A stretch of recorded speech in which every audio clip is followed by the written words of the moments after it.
열왕기상 18장 우리 16절에서 19절에 있는 말씀 우리 다 함께 읽도록 합니다.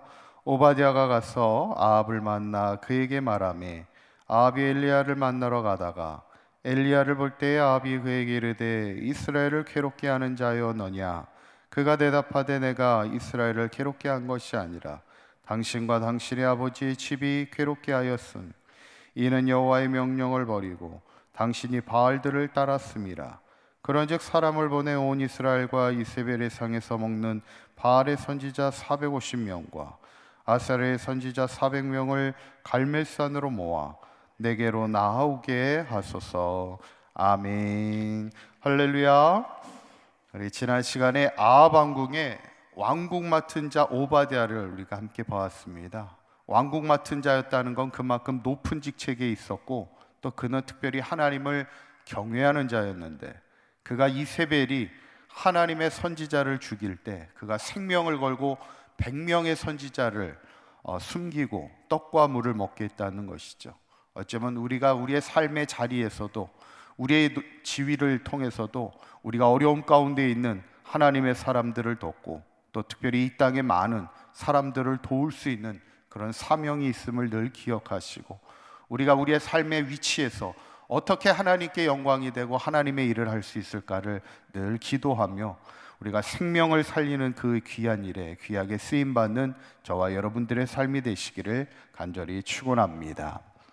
오늘 본문은 이제 드디어 3년 만에 엘리야가 이제 아합을 다시 만나게 되는 장면인데, 근데 아합이 엘리야를 3년 만에 딱 만날 때 재밌는 표현을 하나 씁니다. 17절에 있는 말씀을 우리 다시 한번 읽어볼까요? 시작.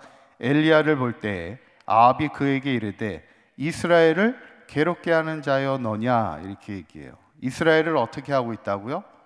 괴롭게 하고 있다는 거예요. 지금 엘리야가 이스라엘을 괴롭게 하고 있다는 거예요. 이 괴롭게 한다는 건 뭐냐면 부정적인 영향을 끼치게 있다, 이런 얘기입니다. 그러니까 사회를 어지럽히고 있다, 이런 얘기를 합니다. 그런데 사실 이스라엘에 부정적인 영향을 끼치고 오히려 이스라엘을 어지럽게 하는 자가 누굽니까? 사실은 아합이잖아요. 아합을 잘못된 불신앙의 길로 괴롭게 하는 자는 오히려 아합인 것을 보는데, 아합이 오히려 엘리야를 향해서 이스라엘을 너가 진짜 괴롭게 하고 이스라엘을 어지럽게 한다, 이렇게 얘기하죠. 어떻게 보면 이런 표현을, 이런 상황을 우리가 한자로 뭐라고 이렇게 이야기합니까? 우리가 적반하장이라는 얘기를 쓰잖아요. 이 적반하장이라는 뜻이 뭐냐면 적자가 도적입니다. 도둑놈이 자기가 반대로 거꾸로 매를 들어 혼내고 있다는 얘기예요. 오히려 혼을 받아야 될 사람이 오히려 잘못을 저지른 사람이 잘못 없는 사람을 혼내는 경우를 적반하장이라고 지금 얘기하는데, 지금 아합이 지금 엘리야를 향해서 너가 지금 사회를 어지럽게 하고 지금 부정적인 영향을 해서 우리를 괴롭게 한다 그래요. 근데 이 말이 그렇게 말할 수 있는 이유가 있어요. 뭐냐면 죄를 짓는, 세상의 죄 가운데 있는 사람에게는요, 하나님의 사람이 늘 불편한 거예요. 눈에 가시가 되는 겁니다. 그게 세상의 진리와 하나님의 진리가 부딪힐 수밖에 없는 것임을 우리가 보게 되는 것이에요.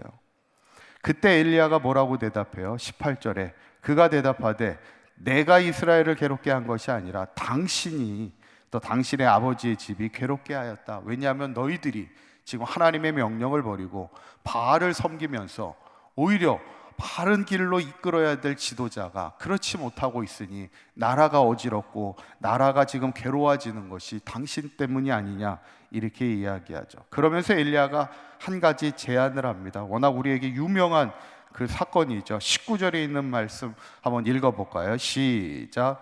그런즉 사람을 보내 온 이스라엘과 이세벨에서 먹는 바알의 선지자 450명과 아스라의 선지자 400명을 갈멜산으로 모아 내게로 나아오게 하소서. 아멘. 이제 그 유명한 사건이 이제 시작됩니다. 엘리야가 갈멜산에서 850명의 이방 선지자와 싸웠던 그 사건. 그런데 그 숫자를 보면 그 당시 얼마나 이방 신을 섬기는 이들이 많아 있는가. 벌써 그 신상에서 우상을 섬기는 선지자들이 450명, 400명, 그만큼 많다는 것은 그만큼 이방을 섬기는 이들도 많이 있었다는 그런 얘기입니다. 그래서 엘리야가 어떻게 하자는 거예요? 갈멜산에 모아서 이렇게 하자는 거죠. 24절에 있는 말씀을 보면 한번 읽어봅니다. 시작. 너희는 너희의 신의 이름을 부르고 나는 여호와의 이름을 부르리니 이에 불로응답하는 신 그가 하나님이니라. 백성이 다 대답하되 그 말이 옳도다 하니라. 이 말은 뭐예요? 갈멜산에서 누가 참 신인가를 대결하자는 거예요. 지금 엘리야에게는 어떤 믿음의 확신이 있는 거예요. 하나님만이 참 하나님이시고 하나님만이 우리에게 응답하시는 하나님이라는 믿음의 확신이 있기 때문에 850명과 함께 싸우고자 하는 그런 영적 싸움에도 주저함이 없었던 것이 바로 엘리야의 신앙이죠. 우리에게도 이런 믿음이 있어야 돼요. 하나님만이 진정한 우리의 하나님이심을 고백하는 믿음의 확증이 있어야 되는데, 그런데 오늘 저는 이 본문을 보면서 가장 엘리야의 고백 중에 이스라엘 백성을 향해 했던 고백, 바로 21절에 있는 말씀이 참 우리에게 중요한 말씀인데, 21절에 있는 말씀 우리 한번 읽어볼까요? 시작. 엘리야가 모든 백성에게 가까이 나아가 이르되 너희가 어느 때까지 둘 사이에서 뭐 하냐고요? 머뭇머뭇하려느냐, 이 고백을 합니다. 지금 이스라엘 백성을 책망하기도 하고 그들에게 강력하게 신앙의 도전을 주는 말이 뭐냐면, 너희가 어느 때까지 하나님과 이방신들 사이에서 머뭇거리고 있느냐는 거예요.